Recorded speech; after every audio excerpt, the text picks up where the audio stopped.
Let's talk about Maryland. Maryland is a state in the Middle Atlantic region of United States. It shares borders with Virginia, West Virginia, and the District of Columbia to its south and west, Pennsylvania to its north, and Delaware at the Atlantic Ocean in its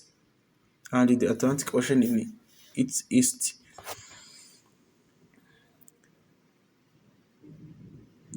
Baltimore the is the largest city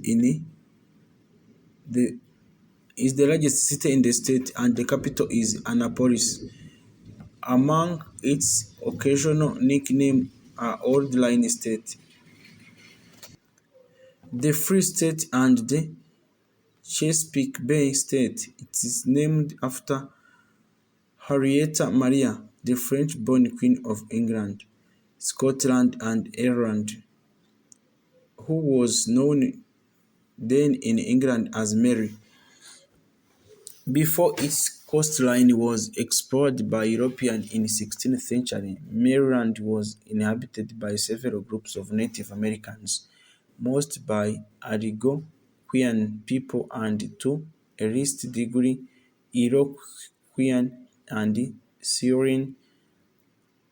As one of the original 13 colonies of England, Maryland was founded by George Calvert, first Baron Baltimore, a Catholic convent, who sought, the, who sought to provide a religious haven for Catholics persecuted in England. In 1632, Charles I of England granted Lord Baltimore a colonial charter, naming the colony after his wife, Harriet Maria. Unlike the Pilgrims and Puritans, he rejected Catholicism in their settlements.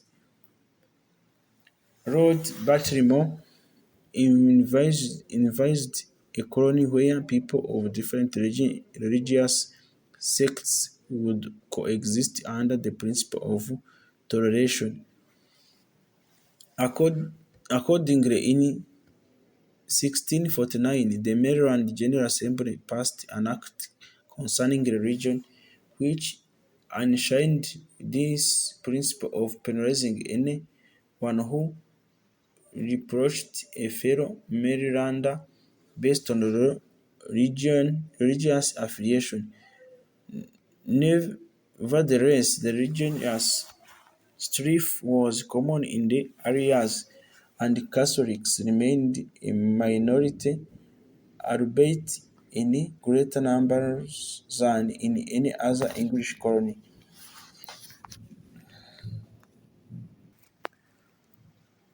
Maryland's early settlement and population centers clustered around rivers and other waterways that emptied into Chesapeake Bay. Its economy was heavily plantation-based and centered mostly on cultivation of tobacco. Demanding for cheap labor from Maryland's colonists led to the importation of numerous indentured servants and enslaved Africans. In 1760, Maryland's current boundary took form following the settlement of long-running border disputes with Pennsylvania. Maryland was actively participant in events leading to the American Revolution, and by 1776 its delegates signed the Declaration of Independence. Many of its citizens subsequently played key political and military roles in the war. In 1790, the state ceded land for the establishment of U.S. capital of Washington, D.C. Although then a slave state, Maryland remained in the Union during the American Civil War. Its strategic location giving it a significant role in the conflict. After the Civil War, Maryland took part in the Industrial Revolution, driven by its seaports, railroads networks, and mass immigration from Europe since 1840s. The state's population have grown rapidly to approximately 6 million residents, and it is among the most densely populated U.S. states. As of 2015, Maryland has the highest median household income of any state, owing the large part of its proximity to Washington, D.C., and highly diversified economy spanning manufacturing, retailing service, public administration, real estate, higher education, information technology, defense contracting, healthcare, and biotechnology. The state's central role in USA history is reflected by its hosting of some of the highest number of historical landmarks per capita. 16 of Maryland's 23 counties, as well as the city of Baltimore, border their tidal waters of the Ches- Chesapeake Bay estuary and its many tributaries, which combine total more than 4,000 miles of shoreline. Although one of the smallest states in the United States, it features a variety of climates and topographical features that earned it the moniker of American in miniature. In a similar vein, Maryland geography, culture, and history combine elements of mid-Atlantic northeast and southern region of the country. Maryland is known for Brew Club's birthplace of U.S. national anthem, the twin spans of Chesapeake Bay Bridge, fishing, geography and demographics, state abbreviation, MD, Maryland, MD, state capital, Annapolis, state area, total land and water, 12,407 square miles, land only, 9,774 square miles, number of counties, 23, time zone, Eastern time zone, bordering states, Delaware, Pennsylvania, Virginia, West Virginia, highest point, Hoye Crest, 3,360 feet. National parks, none. State population, 6,177,224. State population density, 632 people per square mile.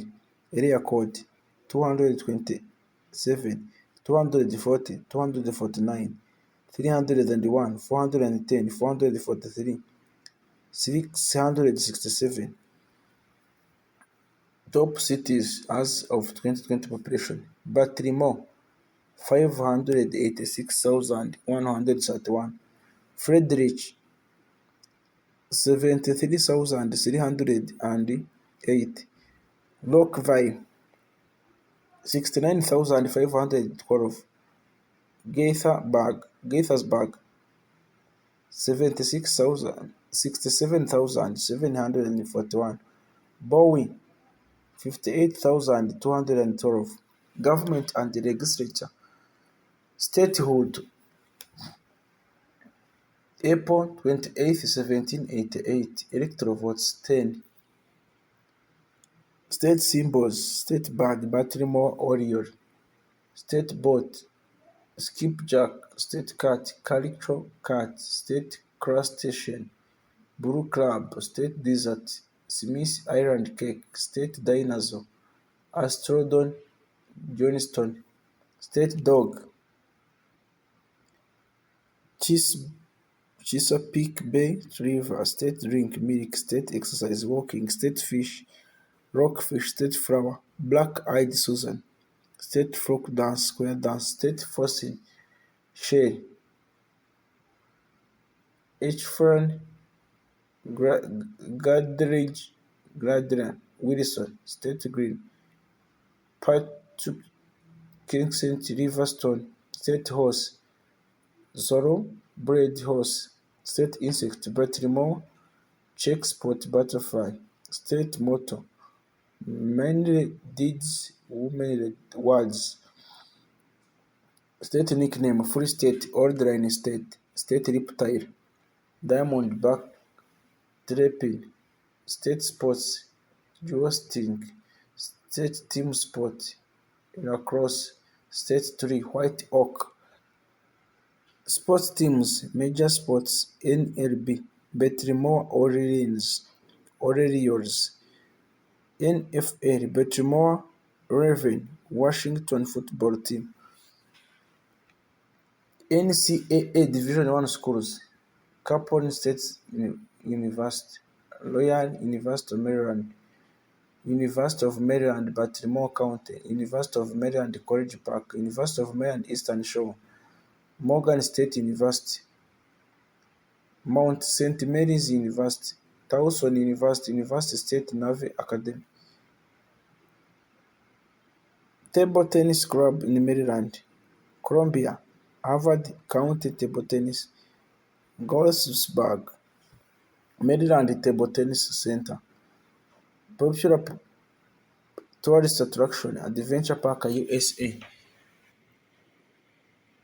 Amusement Center in Monrovia, Maryland. American Visionary Art Museum in Baltimore, Maryland. Baltimore Inner Harbor Historical Seaport in Baltimore, Maryland. Baltimore Museum of Art Museum in Baltimore, Maryland. Brookside Garden Botanical Garden in Wheaton, Greenmont, Maryland. Chesapeake Bay Bridge, dual span bridge spanning the Chesapeake Bay in Maryland. Deep Creek Lake, man-made lake in western Maryland. Fort McHenry National Monument and Historical Shrine located in Baltimore, Maryland. Jolly Roger Amusement Park, a park in Ocean City, Maryland. Maryland Science Center, Science Museum in Baltimore, Maryland. Maryland Zoo in Baltimore. Meriwether Post Pavilion, Performing Arts Theater in Columbia, Maryland. National Aquarium in Baltimore, Maryland. Ocean City Boardwalk Entertainment District along Atlantic Coast in Ocean City, Maryland. Port Discovery Children's Museum in Baltimore, Maryland. Sandy Point State Park, 786-acre state park located alongside the northeast shore of Chesapeake Bay in Maryland. Six Flag America Theme Park in Upper Marlboro, Maryland. Walters Art Museum in Baltimore, Maryland. Popular iconic Maryland foods. Maryland is famous for the following foods: Smith's Island cake, burger cookies, pit beef, Fisher popcorn, crab cakes, Old Bay, Strasher, French fries, Nutty Bowl, stuffed ham, snowball, Cody, famous people born in Maryland, Nobel Prize winners, Peyton Rose, Physiology or Medicine, 1966, Martin Rodberry, Physiology or Medicine, 1994, Baseball Hall of Fame player, Baby Ruth, fighter feeder, inducted in 1936, left glove pitcher, inducted in 1947, Jimmy Fox, first baseman, inducted in 1951, Frank Baker, third baseman, inducted in 1955, Jude Johnson, third baseman, inducted in 1975, Ali Karin, right fielder, inducted in 1980. Rich Willis, pitcher, inducted in 1995. Carrie Ripken Jr., shortstop, inducted in 2007. John Schussros, executive, inducted in 2017. Cole Ripken Jr., shortstop inducted in 2007. John Shaw's executive inducted in 2017. Harold Baines designated Hirta inducted in 2019. Famous actor and actress Judy Bowen, Anna Ferris, David Hasselhoff, famous singer Tony Braxton Jr., Eli Scott Weinrich. Fun facts about Maryland. The state of Maryland was named after Queen Harriet Mary, who was the wife of England King Charles I. The Court of Appeals of Maryland is the only court in the United States whose judges wear red robes. The Maryland State House in Annapolis is the oldest state capitol still in continuous legislative use.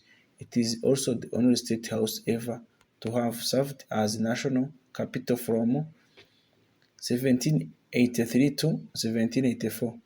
Havre de la Grace is known as the core capital of the world. The city also hosts the Havre de Grace Decor Museum.